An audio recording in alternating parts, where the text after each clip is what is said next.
Módulo 3. La semántica del texto. Ahora vamos a hablar de lo que es la semántica del texto. Es la argumentación que da forma y sentido al texto, y este es un ejemplo que colocamos ahí, como los ladrillos a la estructura de un edificio. ¿Esto qué quiere decir? Que en la semántica del texto es el paso a paso, la manera en que paulatinamente se convierte el texto. En la semántica del texto no pueden faltar las ideas de tipo explicativo, descriptivas y sobre todo de antítesis, o antítesis mejor, o contraargumentativas. ¿Esto con qué fin? Con el fin de darle otras perspectivas a lo que uno está leyendo o a lo que uno va a construir en el texto. A esta última, a las ideas que se mencionan acá, argumentativas o contraargumentativas, se le puede otorgar otro nombre, por cuanto es el argumento que contrarresta o identifica otra postura a la suya, es decir, a la hipótesis que usted defiende en su texto.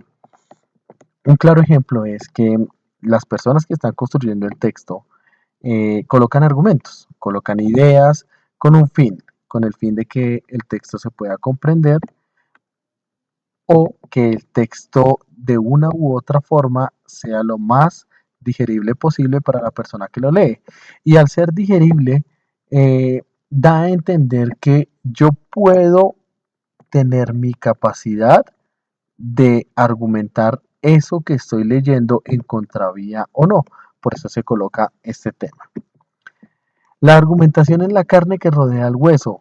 Esta descripción suena algo coloquial, como está en la diapositiva, pero lo que quiere describir es el grado de importancia que tienen las ideas organizadas y fundamentadas en las tipologías de párrafo. Es muy importante. Si no se está organizado el texto, no se puede hacer nada.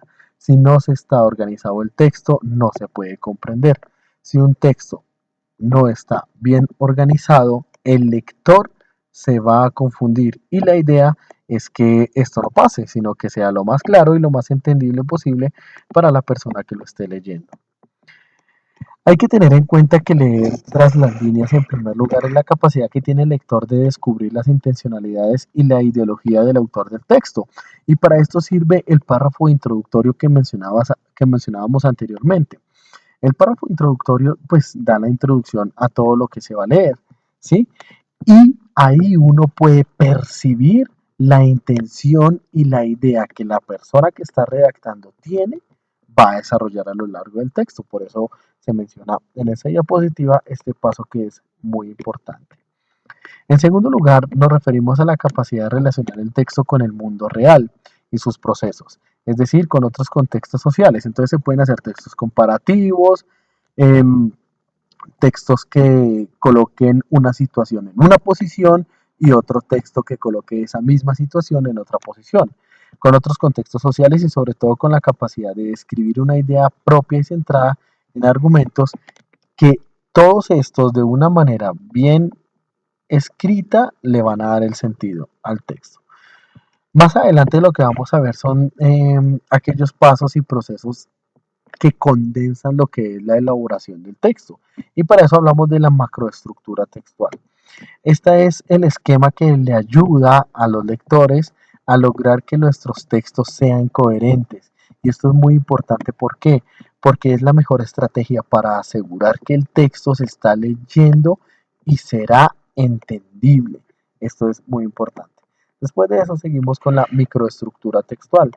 La microestructura textual expresa gramaticalmente la ordenación de las ideas, el orden en que están expuestas, si dentro de un párrafo una idea está al principio, si está en la mitad o si está al final, y la cohesión y el establecimiento de relaciones semánticas. También en este tema, la microestructura construye adecuadamente las oraciones y los párrafos y se utiliza de conectores, coordinantes, subordinantes, locuciones, etc. Su uso adecuado es de personas gramaticales, verbos de concordancia, género y número. Esto puede que sea un poco complejo al decirlo, pero ¿qué quiere decir? La cantidad de palabras que vamos a utilizar, la cantidad de verbos que vamos a utilizar, cómo podemos unir esos verbos con la forma de redactar. Todo es un proceso complejo, pero que si se tiene principalmente una idea de lo que se va a hacer, se puede llegar al éxito en lo que es la semántica del texto. La coherencia. La coherencia hace que el texto se pueda identificar en la intención comunicativa. ¿Qué me quiere transmitir el texto? ¿Cuál es la intención comunicativa de este? Aquella que refleja lo que quiere decir el emisor en su escrito. En el texto la coherencia, ojo, es aquella propiedad que hace posible que éste posea una estructura semántica, es decir, que el texto tenga un significado unitario que el lector pueda comprender y no resulte una serie de frases sin conexión alguna. En pocas palabras, no es escribir por escribir, sino es escribir de una manera organizada. También dice que para que el texto tenga coherencia textual es necesario que las diversas ideas que lo construyen, es decir, las diversas ideas que parten de la persona que está redactando el texto, se encuentren vinculadas lógica y eficazmente, de modo que el lector pueda identificar el significado global del texto. Acá habla como las ideas secundarias, ¿sí? Y ya lo habíamos dicho anteriormente, las ideas secundarias son el complemento de las ideas principales. La cohesión es el entendimiento que el texto ofrece debido a su estructura y que genera una relación comprensible con el lector. Además, es conexión de los elementos que componen un texto. Para ahondar más en este tema, se puede decir que es el conjunto de procedimientos microtextuales, o sea, ya va más a fondo, que permiten organizar las ideas expuestas en el texto. Se relaciona con la coherencia y permite al ámbito de estudios del análisis del discurso y la lingüística del texto. Recordemos que al redactar un texto resulta inevitable el permitir, o mejor, el repetir determinadas ideas. ¿Esto por qué? Porque si en un párrafo yo tengo una idea, ¿sí?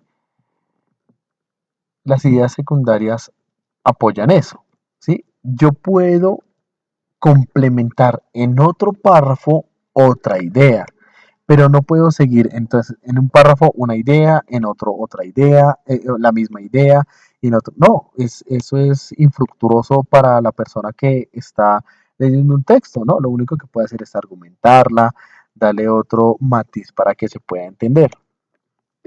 Y finalmente, pues con el objetivo de producir un texto lingüísticamente atractivo, el emisor, es decir, la persona que está leyendo el texto, utiliza diferentes procedimientos para conseguir que esas repeticiones que estábamos mencionando anteriormente con respecto a una idea no sean necesarias, pues con el fin de mantener el mismo contenido y esos mecanismos de la misma forma para establecer que el texto quede bien escrito.